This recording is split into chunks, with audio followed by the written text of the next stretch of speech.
সরকারি নির্দেশের flakes poster ঝুলছে ঠিকই, কিন্তু বাস্তবের চিত্রটা সম্পূর্ণ ভিন্ন।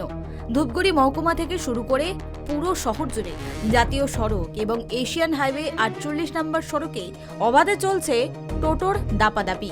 ফালাকাটা, জলপাইগুড়ি কিংবা কোচবিহারগামী সড়ক সর্বত্রই রাস্তা দখল করে দাঁড়িয়ে থাকছে একের পর এক টোটো। ট্রাফিক পুলিশ ও সিভিক ভলেন্টিয়ার মোতায়েন থাকলেও তাদের নজরদারি তোয়াক্কা না করেই চলছে যাত্রী তোলার দৌরাত্ম্য। কোথাও বেপরোয়া গতি, কোথাও আবার রং রুট ধরে ঢুকে পড়া, ফলে নিত্যদিনে তৈরি হচ্ছে প্রাণঘাতী দুর্ঘটনার ঝুঁকি। অনেকেই চালাচ্ছে না, লোকালে চালাচ্ছে, হয়তো কেউ বুড়ো আঙুল আইনকে প্রশাসনকে বুড়ো আঙুল দেখিয়ে চালাচ্ছে। লোকালে তো মনে করো যে যেটুকু আছে হসপিটাল, কলেজ, এইটুকু রাস্তার মধ্যে তো সব টোটো। কিন্তু এই যে জাতীয় সড়কে এই যে টার্নিংয়ের মধ্যে এই যে যেভাবে আপনারা দাঁড়িয়ে থাকেন, এটা তো বিপজ্জনক। তো অবশ্যই পুলিশ প্রশাসন কিছু বলে না? বলে, সামনে দাঁড়ায় থাকলে বলে, আমরা ওই জন্য দূরে দাঁড়ায় আছি। কিছু টোটোওয়ালা ওই জন্য সামনে দাঁড়ায় থাকে। দেখলেন যে একেবারে সারি টোটো কিন্তু রাস্তার পাশে দাঁড়িয়ে রয়েছে। ইতিমধ্যেই আমরা দাঁড়িয়ে রয়েছি ধূপগুড়ি চৌক সংলগ্ন এলাকায়, এবং সেখানে কিন্তু রাজ্য সরকার বারংবার বলেছে যে জাতীয় তারপরেও দেখছেন রাস্তার সাইডে দাঁড়িয়ে রয়েছে। আমরা কথা বলার চেষ্টা করবো। যেটা বলছিলাম, আপনার নাম? আমার নাম শুভদীপ। বলছিলাম এই যে জাতীয় সড়কে তো টোটো নিষিদ্ধ রয়েছে, তারপরেও আপনারা কেন চালাচ্ছেন, কি বলবেন? এখন কি করবো, চালে না দিলেও না চালাতেই হবে। দাঁড়াচ্ছেন কেন? এখন আমাদের তো প্যাডের ভাত জোগাড় করতে হবে না। বলছিলাম এই যে এখানে কি দাঁড়ানো যায়? এই যে ট্রাফিকের সামনেই আপনারা দাঁড়াচ্ছেন না, রাস্তার উপরে। তাছাড়া কোথায় দাঁড়াবো? এখানে তো দাঁড়াতেই লাগবে, এখানে তো প্যাসেঞ্জার নামাতেই লাগবে না।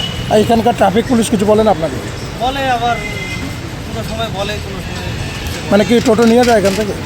হ্যাঁ, নিয়ে যায়, মাঝে মাঝে নিয়ে যায়, মাঝে মাঝে চালাতে দেয়। লাইসেন্স আছে? এই টোটো কি লাইসেন্স আছে কোনো? না, লাগে। আপনি কিছু পয়সা কামাই করা তো খুঁজছি না, আমাদেরকে আজকে তো কোনো লাভ নেই। টোটো কোম্পানিকে বন্ধ করতে বলুন, সরকারকে বলুন টোটো কোম্পানি বন্ধ করুক। মানে টোটো বন্ধ করতে হবে কোম্পানিকে, আইন আপনারা মানবেন না? আমরা আইন তো মানবো। তাহলে আপনারা কি মানছেন? মানছি, আমাকে বলুন না, সবাইকে বলুন। না, আপনার মতোই সবাই। আপনি যেহেতু দাঁড়িয়ে আছেন তাই আপনাকে প্রশ্ন করাটা। যেমন সবাই আসলো, আমিও আসছি, সবাই বন্ধ করবে, আমিও বন্ধ করবো।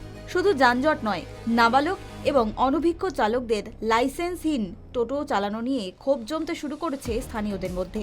সম্প্রতি দুর্ঘটনাপ্রবণ এলাকা পরিদর্শনে এসে খোদ ডিএসপি ট্রাফিকের সামনে একটি টোটোকে উল্টো লেনে ঢুকতে দেখে সেটিকে হাতে নাতে আটক করা হয়। কিন্তু প্রশ্ন উঠছে, শুধুমাত্র প্রচার আর মানবিকতার অজুহাতে কি আড়াল করা হচ্ছে প্রশাসনিক ব্যর্থতা? বন্ধ করার জন্য প্রথমে তো ওনাদেরকে একটা অ্যাওয়ার করাতে হবে। আমরা মাইকিং আপনি যখন এখানে এসডিপিও ছিলেন তখন থেকে অ্যাওয়ার করতে করতে এখনো পর্যন্ত ওনারা তো সাধারণ পাবলিক আছে, একইবারে বন্ধ করা সম্ভব নেই। ওনাদেরকে বোঝাতে হবে, ওয়ে দিতে হবে, কোন জায়গাতে ওনারা চালাতে পারে। এইসব জিনিসগুলো আমরা প্রশাসনগুলো বোঝে আমরা দেখাবো। সাধারণ মানুষরা যারা হসপিটালগুলোতে যাচ্ছে, পেশেন্টগুলোটা নিয়ে যাচ্ছে, যে বয়স্ক লোকগুলোটা আছে, ওনাদেরকে তো দেখেন বেশি যারা দাঁড়িয়ে থাকছে, যারা দাঁড়িয়ে থাকছে ওনাদের এগেন্সে উচিত ব্যবস্থা নেওয়া। সবসময় এলাকায় একাধিক টোটো একের পর এক এখানে এসে দাঁড়াচ্ছেন, আর যার কারণে কিন্তু দেখছি যে রাস্তার দুধারে কিন্তু যানজটের সৃষ্টি হচ্ছে। এমনকি এখানে পাশেই রয়েছে ট্রাফিক গার্ড, তারা কিন্তু সেই টোটোগুলোকে দেখলেও কিন্তু এখান থেকে সহজে সরাচ্ছেন না, এমনটাই কিন্তু অভিযোগ করছেন এলাকাবাসী। এই মুহূর্তে সেই চিত্র আমরা তুলে ধরলাম। জলপাইগুড়ি থেকে জিয়ারুল হক, কেটিভি বাংলা।